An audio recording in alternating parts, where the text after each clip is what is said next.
Kararating ko lang po galing sa Maynila kahapon. Kaya hindi ako sanay sa ganitong weather. Yun yung una kong gusto sabihin. Yung pangalawa, pasensya po, na-late ako ng konti kasi may mga ka-meeting pa ako kaya na-late ng konti at hindi ko rin alam ask for directions. Kaya yung mga kasamahan ko, si Rosa at saka si Fortunata at saka yung mga kasamahan galing sa Switzerland, nakasalubong ko while waiting for Uber. Sabi nila, Pinoy? O di sabi ko, opo, saan kayo pupunta? Doon po, dito bale. Sabay na ako sa inyo. Ganun po yung Pinoy. What I like about Pinoy is that you're anywhere and everywhere. And as you are anywhere and everywhere, you're always proud to be Pinoy. And I would like to say that because we're always proud to be Pinoy. This morning, and this is I hope you don't mind, the sad part of what I'm going to say. This morning, I came across with several videos, and then there was this press con of PRRD. Patungkol doon sa Pinoy na namatay ata o ginahasa sa Middle East, hindi ko na sasabihin yung bansa. And he was really so sad and angry about what happened. And he felt responsible na mayroong mga ganong klaseng pangyayari sa isang Pinoy labas ng bansa. But the government always sees to it to extend any possible assistance to bring that Pinoy or Pinay back home. Okay? Habang tinitingnan ko, I really felt sad, really sad. Kasi merong isang Pinoy, matanda na, at dinampot at nilipat sa ibang bansa. And that's the irony of it all.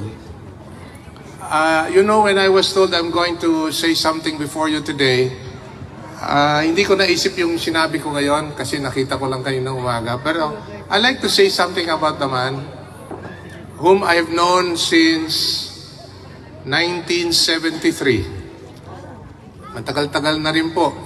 High school pa ako. At kabyat lang, disclaimer, wala akong ikukwento patungkol sa kanyang kaso because we're not supposed to say anything about it. So I will make kwento about PRRD. Rudy or Digong or Mayor or PRRD. Sa totoo lang, ayaw niyang he doesn't want to be called president. Kahit na naging presidente siya. At sinasabi niya, binubulungan niya sa kabila, huwag niyo na akong tawaging presidente. But there has to be a title that he has to be called. So sabi niya, mayor na lang. Kaya every time he is introduced, may mga protocol dyan. When he is introduced in an event, the highest government official in the room will introduce him. And he is always introduced as, ladies and gentlemen, the President of the Republic of the Philippines, Mayor Rodrigo Roa Duterte. That is what he wants to be called, Mayor. Ganun po kasimple yung tao. Ganun din po kasimple yung unang-una kong nakita back in 1973. I'd like to share this a little bit on how I came to know him because when he first passed the bar in 1973, si Nanay Suling, yung mother niya, came to the law office of my father. Yung papa ko, abogado din. Ako, abogado din. Abogado ni Mayor ngayon. Pero si Nanay Suling came to see my father and asked if Mayor Rudy or Attorney Rudy then can work in the law firm of my father. So that's how I came to know him the first time. And he credited my father to be his mentor. Marami siyang kinakwento, hindi ko na sasabihin dito. Hangang-hanga siya sa papa ko. And I think that's life. It comes in full circle.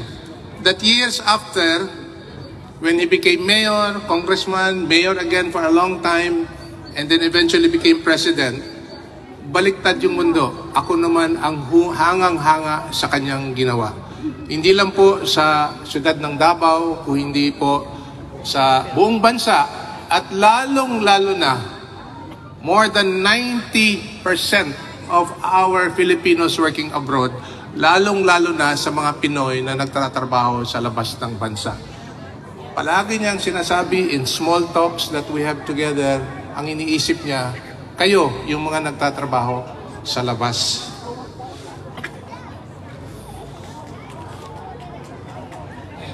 Yes. Duterte! Duterte! Duterte! Duterte! Duterte! Bring him home! Bring him home! Bring him home! Sensya na po. We love you, attorney. We support you all the way. Kasi hanggang ngayon, hindi pa tapos yung, hindi pa ubos. Naubos yung.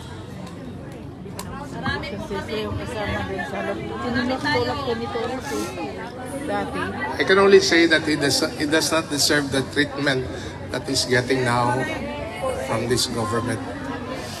There has been a lot of characterization of the man. Marami silang masasabi sa tao.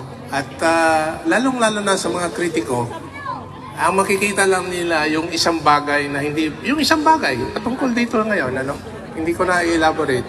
Pero yung isang bagay na hindi pa nila makikita yung kumpletong kwento. Pero yung karamihan dyan, 90 to 90% of what this man is all about and what he did for the country, yan po ang hindi nakikita ng pagkaliit-liit na segment ng bansa. Kayo po, karamihan dito sa ngayon, at lalong-lalo na sa Pilipinas, mas nakikita nila yung kabuuan ng pagkatao ni Mayor Rudy. Kaya grabe, dagsaan ang ating paniniwala, dagsaan yung pagmamahal sa tao, at pati ako na nakilala ko siya for many years, hindi ako makapaniwala na nung March 28, we had the biggest global birthday celebration of one man. Thanks to you here and everyone else here. Akala ko nga mga 60 locations all across the world. Nabunyag na rin ng gobyerno, 240 locations across the world pala. Pero ang problema, ang binigay nila na numero, 60,000 lang. Yun lang ang sinabi. Pero sa Davao pa lang, which is the epicenter of the global birthday celebration of Tatay Digong, mahigit 300,000 na ang dumalo. At hindi rin sila nagpapahuli, kagaya nung nakita ko sa video nung nakaraan na nag-birthday si Tatay Digong, nagle-lechon kay rito, ay doon din nagle-lechon na libre sa Davao. Pero hindi ka lang talaga kukulangin yung ilang lechon na nagpalibre dahil sa dami ng tao. So, sa ngayon, nagpapasalamat ako on behalf of the family and on behalf of our family, especially, sa tuloy at patuloy na inyong suporta at pagmamahal po sa bayan for that matter and for Tatay Digong.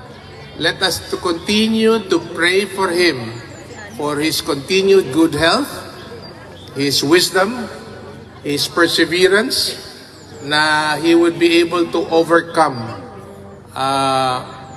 what he has been going through right now. At sinasabi niya palagi ito. If you notice, last year sa harap ng Senado, sa harap ng Kongreso, I was with him, beside him, at sinasabi niya, haharapin ko ito. Pero sa maling akala namin haharapin namin doon, dito pala. So, But nevertheless, he have always believed that he will face these trials that he has. No? Yun siguro ang gusto kong maiwatig sa inyo for now. At again, thank you very much sa pagdalo nyo rito. Talagang kararating ko lang kahapon, as I've said, and nabubusog na yung puso ko. Nakikita ko kayo rito na talagang todo suporta. Alam mo kung nandito siya ngayon? Kung nandito siya ngayon, magtatanong siya na, ba't nandito kayo?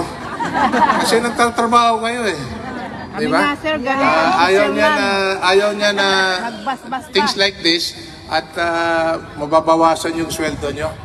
And it's something like really that makes me say na you really love him because you really have gone beyond your means, beyond your time to be here and to show solidarity with the one man who made a difference in the lives of so many in our country and or to Filipinos all across the world. So thank you very much and God bless us all.